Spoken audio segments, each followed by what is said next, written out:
doing. I'm sending this, well, I'm about to record this from, well, streaming it live, right? Yeah, I'm streaming this one live from home, Johannesburg, South Africa. And I want to talk about the lies that are being spread all over the internet to the international. People are talking about land grabs, and people are talking about white genocide taking place in South Africa. I just want to tell you that's a lie. That is not true at all. South Africa is a state, well, it's a country that is on the southern tip of the African continent. For my brothers and sisters all over the world who do not know or who have never been to South Africa, it is one of the most beautiful countries you've ever been to. It's got a population of just a little under 60 million people. That's 60. The last census that was done, we were just a little above 55 million people living in South Africa. So, I mean, approximately between 55 to 60 million now. We probably have reached the 16 million number. And our history says in 1652, a European settler by the name of Jan van Riebeck came into South Africa, and that's when everything changed. And when I say everything changed, I'm sure some of you guys who will get some time, look it up or go through South African history, but I'm sure you might have heard about the whole world, well, the whole continent of Africa that was colonized by the Europeans. And we were no exception. I mean, other countries in the continent were colonized by the Portuguese. Some countries were colonized by the French. Some countries were colonized by the British. We were colonized by the Dutch. And so we're a country that's coming from that past. And a lot of years in the early 1900s, for many years, there was a system. You guys might have heard about it, the Apartheid, which was designed to oppress black people in South Africa. Oppression, basically, you know, just like what's gone on in America. For those that live in the U.S., around the slave era. And I mean, that's another topic for another day, but we say very still going on to this day, you know. Anyways, we went through that as South Africans too. It was quite a tough one because, you know, a lot of lives were lost, and but anyways,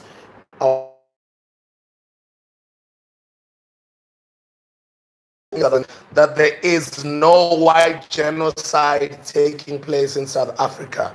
There are not taking place in South Africa. That is not true at all.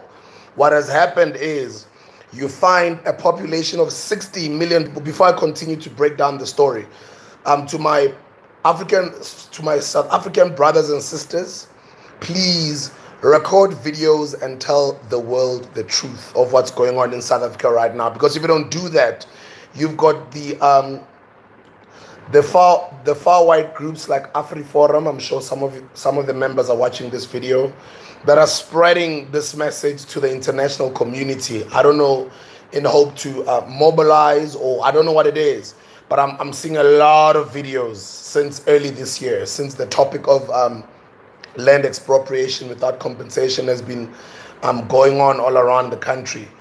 There's just been a lot of YouTube videos, a lot of interviews that were done by the CEO of AfriForum in Europe, in the US, and just a lot of videos though that are lying. For my videos that come from my white brothers and sisters on YouTube, you know, and all over social media, and lying to the world and saying white people are getting killed. I'm not going to lie and say white people are not getting killed. I'm not going to lie and say Chinese people, black people, everybody's getting killed. anywhere in the world. It's murder and it's crime. And I'm not going to say that people go out of their way to go target farmers or to go target white people to kill them. For me, it's crime. It's idiots that have got guns or knives, or either they're robbing people for money or for whatever it is, but it's nothing political at all.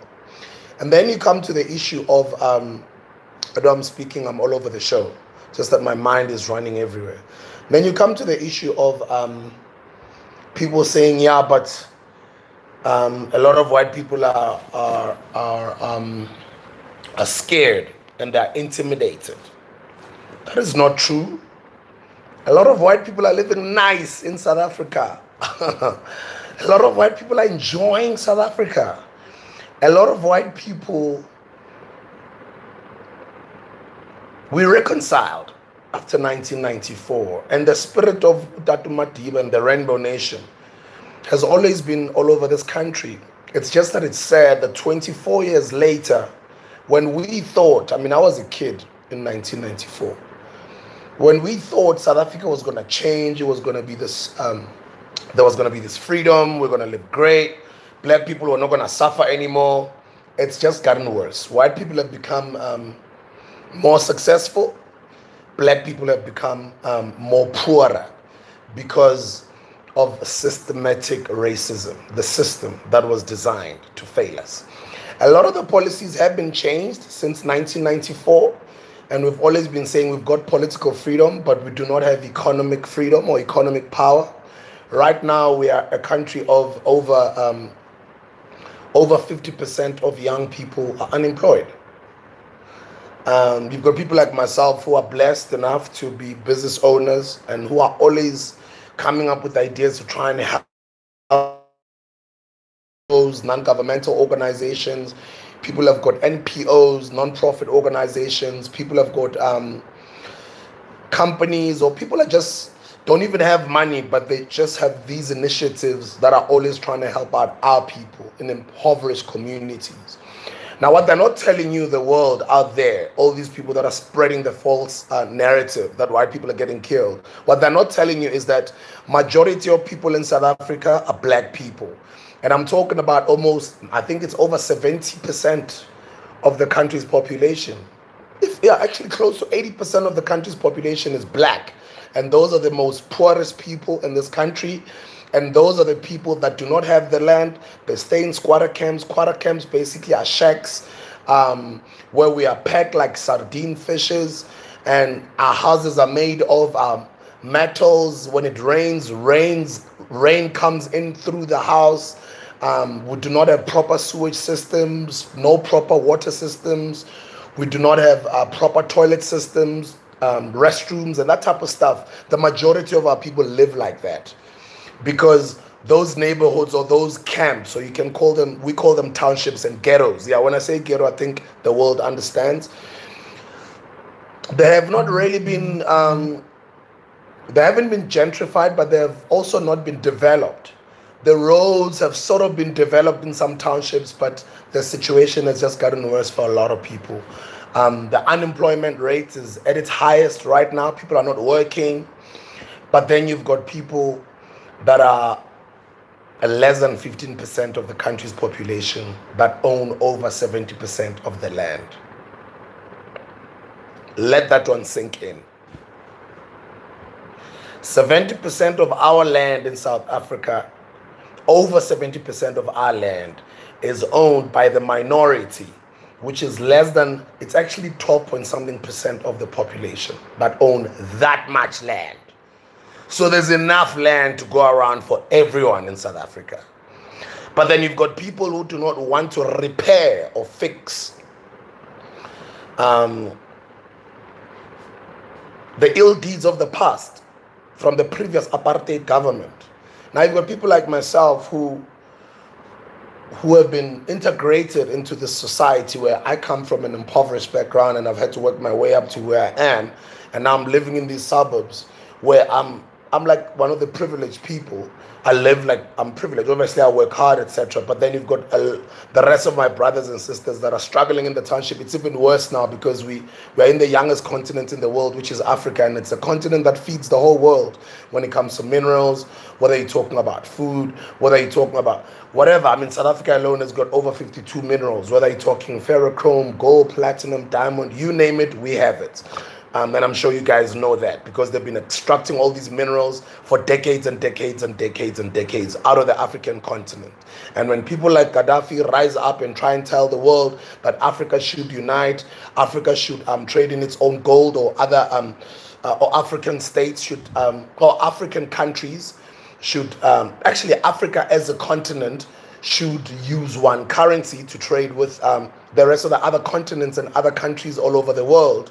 When he started speaking that rhetoric or that narrative or saying those plans, I think that's where he really messed up with the powers that be, and they had to take him out. But you've got people like myself and the younger guys that are coming behind us, that are younger, that are sick and tired of this poverty. The guys that go overseas to go get an education and they come back, or the guys that are learned and they are wise to inform our brothers and sisters out there on the ground, or they're able to do something, we are doing something about it. In my own right, in my own space, I've got my own little influence. With anything that I do, I always make sure that I look out for my unfortunate, poor brothers and sisters back to, back where I come from, in the hood, in the township. And the reason why I made this video, I want to encourage all of you guys that are in your offices, that have got smartphones, Wi-Fi, that understand what's going on in South Africa right now with the land expropriation without compensation issue, and with the wrong rhetoric and narrative that is being spread all over the world that is a lie, that there is a civil war looming in South Africa, there's white genocide, people are getting killed. That is not true. That is so not true. I woke up this morning today. Actually, what caused me to do this video was I looked at a news bulletin or a news article in the UK, in Britain, that says there's a civil war looming in South Africa. And, those type of articles, they cause panic. And they send the wrong message to the international community about what's going on here. Meanwhile, you find that the real victims are us. And we want the land. We want to feed our brothers and sisters. We want to feed our parents. We want to build homes for our families. We stay in shacks. We don't have homes. We have to eat scraps. Young people are unemployed. There's crime left, right, and center. And we can't be telling the world that the people that are victims are the real victims when it's not true. The victims is black people in South Africa. It's not white people that are getting killed. No white person is getting killed in South Africa, not unless it's just like any other crime issue. And please, I'm not trying to be insensitive to anybody that might have lost any of their family members through crime in South Africa. But I just want to let the international community know that there is no genocide in South Africa. Look it up, do your research. And if you want to find out the truth, you'll find out that more than 50% of young people are unemployed. 80% of the people that live in this country, that were born in this country, don't own the land. They're poor, they live in shacks, they're unemployed, they can't get work, we're not living nice. And then you've got the government that has really been trying and fighting really hard to talk about the land issue. Then you've got opposition parties that have really done a great job. I just want to big up the EFF, by the way. So I'm not a member of the EFF, which is an opposition. For me, I kind of feel they are they're not an official opposition party, but I think they are, because they've done such a great job for us in South Africa. They've enlightened a lot of us. They've enlightened a lot of young people by challenging the ruling party, which is the ANC, which is the liberation movement, the movement of Utatu Nelson Mandela. Now, you've gotten other politicians that have gotten so comfortable in positions in South Africa that they've ended up having to enrich themselves at the expense of us, and especially the poor people in the impoverished communities of South Africa. Development is not getting done. The education system sucks in the country, and all sorts of stuff. But because people just keep getting bribed to either push for policies that favor what in South Africa we call white monopoly capital, which was the system that oppressed us in the past, and now it's even worse, where they are getting richer and richer, and we call that the white monopoly capital.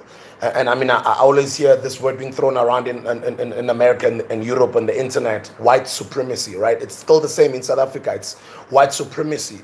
Has benefited a lot of my peers who, because of the past, who are doing well now, as opposed to, and when I say my peers, I'm talking about my white brothers and sisters, as opposed to us black brothers and sisters who didn't get the opportunity to get a good education, but we had to work really hard and hustle our way up to where we are today, where some of us had to get into music or start companies or hustle around the streets, sell things and learn and educate ourselves and take ourselves to universities, get degrees so we can be enlightened and so we can live a better life, you know. This video is just to wake us all up, my brothers and sisters, South Africans that are all over the world, South Africans that are in South Africa. Please tell the truth. Record videos, as many as possible, not only on social media, but just spread the narrative that nobody's getting killed in South Africa for, there are also no land grabs. Yes, I do know there has been some speeches or rhetoric that has been spread around in the country by some leaders that people must just go occupy our vacant land. And people in the past have been doing that. I mean, that's nothing new. People have been occupying vacant land.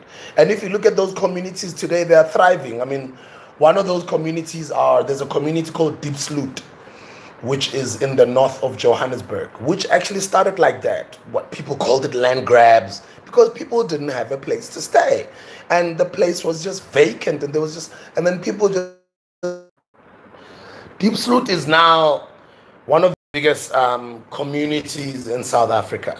But when it started, people dismissed it as land grabs. People are grabbing the land, and that has been happening everywhere. I also know a community in my township where I come from, at Tembisa.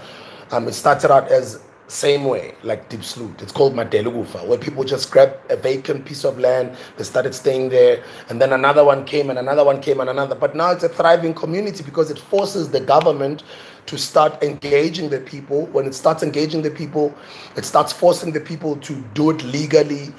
It creates, like, I'm not saying it's the right thing to do. Nothing should happen illegally in terms of occupying vacant land, but it's something that has been happening since 1994 in this country. And those communities that started small out of being land grabs, they are now, well, not really thriving, as in they're doing really well, but they're now big communities with running water, with lights, with electricity, and people live there, and there's addresses, and the government has recognizes them as, you know, official communities. So what I'm trying to say is that narrative is also false. That there's land grabs, there's white genocide, people are getting killed, there's a civil war looming in South Africa. Those are just lies. Guys, post videos, let the world know that South Africa is not where we want to be. We are solving our problems on our own because Africans need to solve their own problems. We don't need any other country to come and interfere here. We are taking the land back. We want the land back. Our people are starving. Our people fought for many decades, including my parents, my great-great-grandparents, any black person that you know that comes from this continent of Africa. You must know that our parents, our grandparents, and our great-grandparents, and our great-great-great-grandparents, we've been suffering. We've been suffering all the way to today in 2018. And South Africa, we're learning from our brothers and sisters next door in Zimbabwe. We want our land back as well. But what we are refusing to do is to do it the wrong way. We are refusing to go through blood spilling or go through having the international community having to impose sanctions on us like they did in Zimbabwe for people to end up getting poor and hungry. We don't want to do it the Zimbabwe way, but we are doing it. And it's not even a matter of we are doing it. And every black person supports the move. And what I love about it is you've got a lot of our white brothers and sisters now. These are the majority. White brothers and sisters, majority of them understand that we have to fix what has happened in the past. And a lot of them are for land expropriation. But a lot of them are concerned. Are they going to lose their properties that they own now? What is going to happen? A lot of them support the move if it's safe, it's the land is going to be shared equally amongst everyone, all races, because our constitution does say that the land belongs to everyone who lives in it. White, blue, pink, black, white, Indian, colored, Chinese, it doesn't matter. We are all Africans, we are all South Africans, but it's about time that we need to start getting used to the fact that black people have been impoverished for so long in their own land of birth, that now it's time where we have to fix those wrongs of the past for our brothers and sisters to start getting their land back and to start working the land, to start owning their own land so they can start advancing their life. So even if they're older now, at least their children or their children's children will have a better life, because we've had it so hard. That's basically what I wanted to share on this 20-minute video.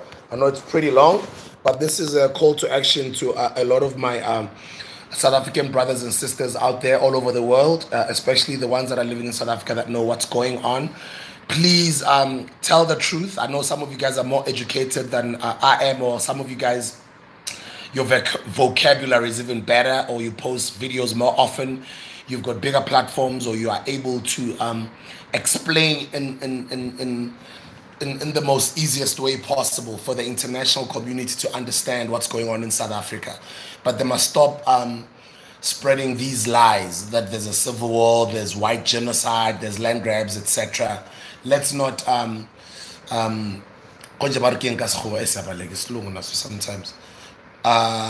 they call it let's not exaggerate the situation that is happening. Yes, things are happening, but let's not exaggerate and cause panic to the international community. But the international community needs to understand that black people are poor, black people are dying every day. If there's any genocide that has been happening in South Africa, it's genocide of black people. Black people have been killed for many years till today. We are the most suffering. We are the most in our own country, but we are broke, we're suffering, we're poor, and the system still hasn't been fixed, with corrupt politicians who have been taking bribes, or who have either only enriched themselves over the past decade, 2 decades, 24 years. It's time right now that we start getting leaders that are accountable, that are going to really care for the people. But I think it's a good step right now that the government and the different political parties that voted in parliament in favor of the land expropriation without compensation. Thank you very much. The name is Sbuga.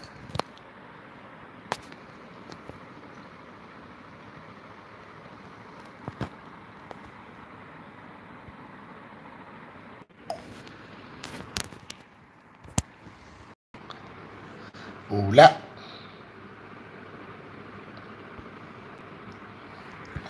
Oh, you just bought a book. Oh, The Art of Hustling. Thank you very much, bro, for buying my book. I appreciate it. I hope you enjoy it, Mfanagate. You enjoy it, Mfanagate.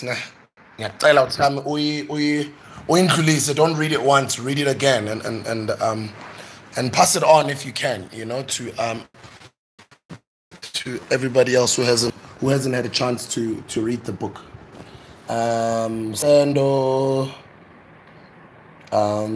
Revolutionary, dope, guys, dope.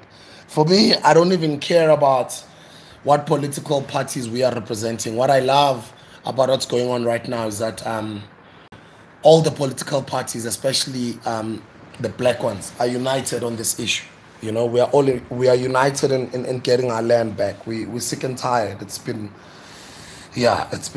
really tough. But I mean, I'm glad that this is happening right now. Also, who else is here? Writing. Malusi Zwane, is it Zimase? Zwane or Zimase? Tsepo Tumelo, Mkhuleko, Mthandazo, Mduduzi Walker. Yeah, I think I'll leave it there for now, guys. Yeah. Okay, right.